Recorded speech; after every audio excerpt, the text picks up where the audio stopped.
Good morning. It's my third day on the trail, second night camping. And this was my campsite right beside the river, the Suwannee River. It's a designated camp spot with a little campfire thing.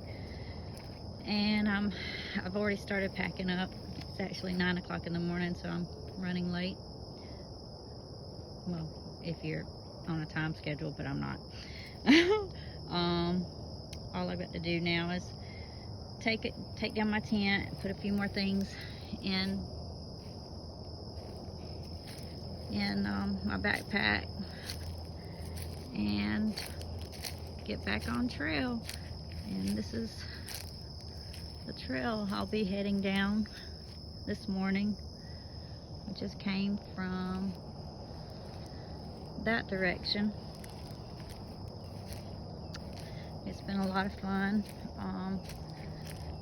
It's been beautiful.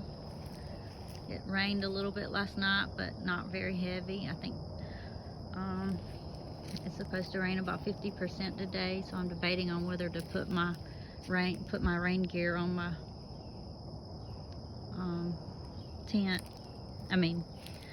backpack, and or just wait until it starts raining and then do it. I don't know, or right before it starts raining. But it's been a lot of fun. I hiked 11 miles yesterday, and got to go through some beautiful sections, and hope to make about 11 more today, which will put me at Sugar Creek. It's in Live Oak, and it's really pretty.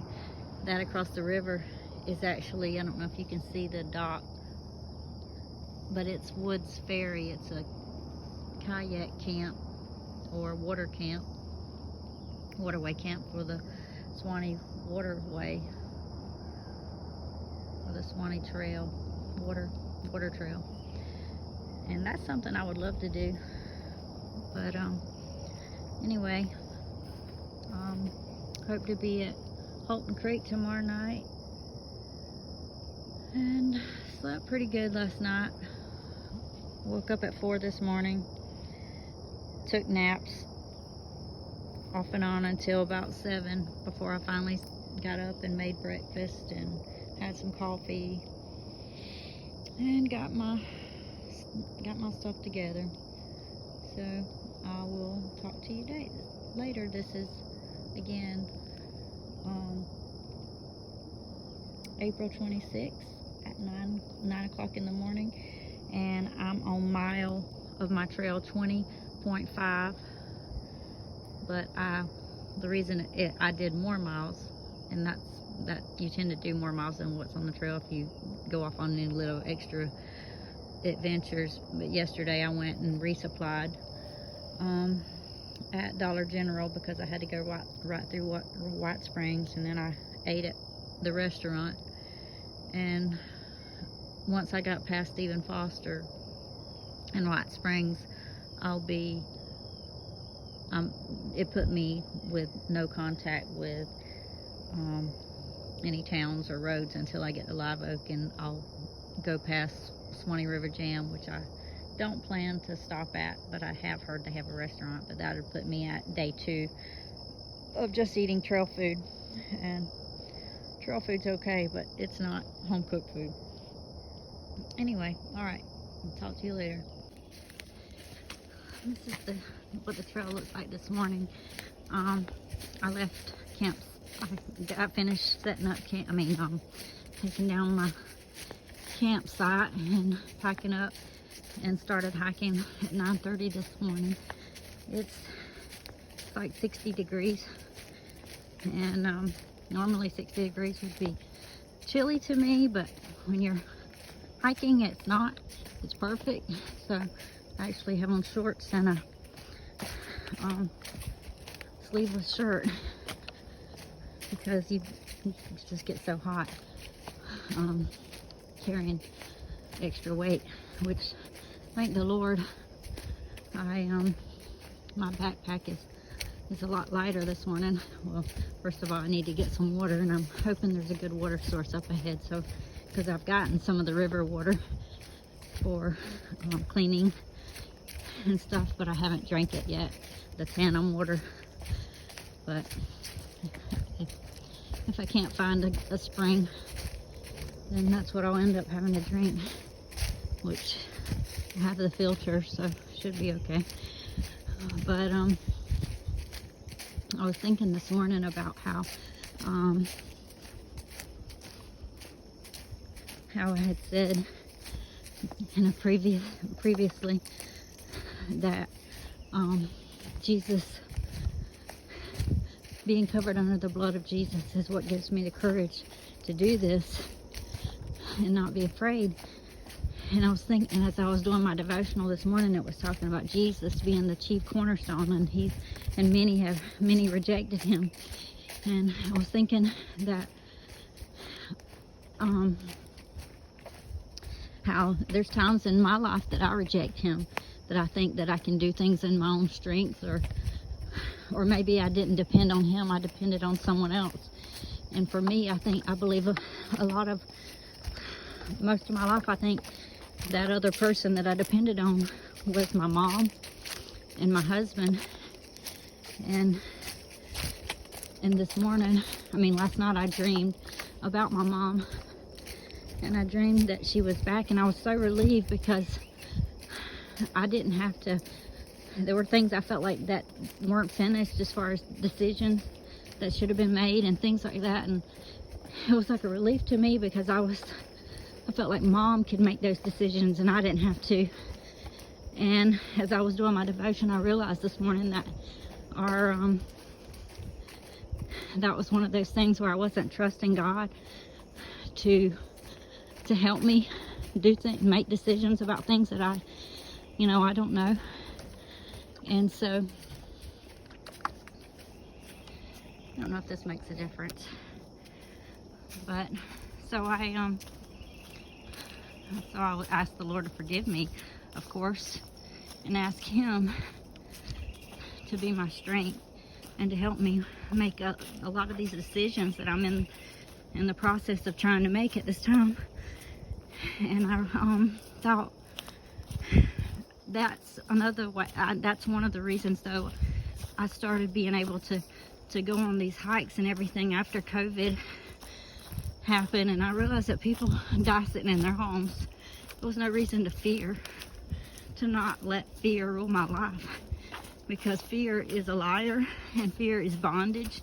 And Jesus' word says that perfect love casts out all fear, and God is perfect love. So I don't have to fear the future. Even if the future doesn't look good, I can trust him. So I'm trusting him to give me the strength to do these crazy hikes, which might not make sense to some people, but I feel closer to God when I do these things. I feel like I can get more in tune. And even Jesus in Luke 4 went out into the wilderness, and so that's what I feel like the Lord was speaking to me before I came out here. I felt like I was about to go into a ring in a big fighting match. I'm getting a face full of spider webs this morning. But look at all the beautiful pine cones. I love pine cones. But fear keeps us from doing things. It keeps us from living. It keeps us in a box. And Jesus said he came to set the captive free. And how can we be free if we're not fully trusting in him? And so that's why, ooh, there's a bone.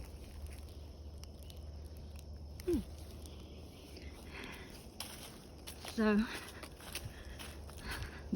this is all about, this adventure for me is all about trusting him more, seeking him on what his plans are for me, what he called me to do. and just learning to trust and depend on Him instead of depend on people. Because I mean, I'm a people, and we make mistakes, and we're weak, but He is strong. And so that's my heart's desire, is just to walk more closely with Him. And I often think of when I'm walking in the woods that Jesus, or that God came and walked with Adam and Eve in the cool of the day. And Enoch walked with God. He came and walked with Enoch. And so I never really feel like when I'm walking in the woods I'm by myself. I always feel the presence of God. And I have felt that ever since I was little. It always felt like a safe place to me. And yes, there's dangers. You can get in your car and drive right down the road and be in danger, or go to the grocery store and surrounded by people and be in danger, or go to school, all these school shootings. So I just made a decision that I'm not going to let fear rule my life. And that doesn't mean that I don't feel scared, and that doesn't mean that I feel super strong. It just means that I've decided to trust God with whatever that looks like. And if it's time for me to go home, then I want to be ready to go home whenever that is.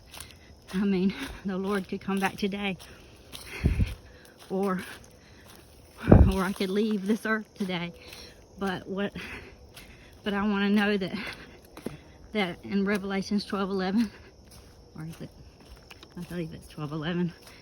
It might not be. Don't quote me on that. That we overcome, or they overcome the enemy by the blood of the Lamb and by the word of their testimony, and they didn't shrink back from death. And that's always been my heart's desire since I became a Christian, is that the Lord would help me get to a place where no matter what's ahead of me, I would be willing to face it, as long as I wouldn't deny Him. And you know, I can sit here and tell you that I would never deny Him. And just like Peter, he said, I'll never deny you, Lord. I'll go. And Jesus said, before the cock crows 3, you have denied me 3 times. And so I went on a mission trip to India, I don't know, maybe 12 years ago, maybe longer, 15, I can't remember. And I came back from that trip. I seen things, I experienced things that we don't talk about here in America. And it scared me silly. I don't even know if silly is a good way to describe that, but it scared me really bad. And I thought I come back thinking, Lord, I don't ever want to do that. I don't want to do that. And I also was very adamant, I can't say that word, that I did not want to be used of God if it meant I had to stand in front of people. And funny thing is that God calls me to stand in front of people quite a lot and share things that He shows me. And that's not fun sometimes. I mean, it's awesome because you experience God's glory, but you also get picked on. You also get made fun of by those who don't understand, or those who haven't experienced, just like coming on this hiking trip.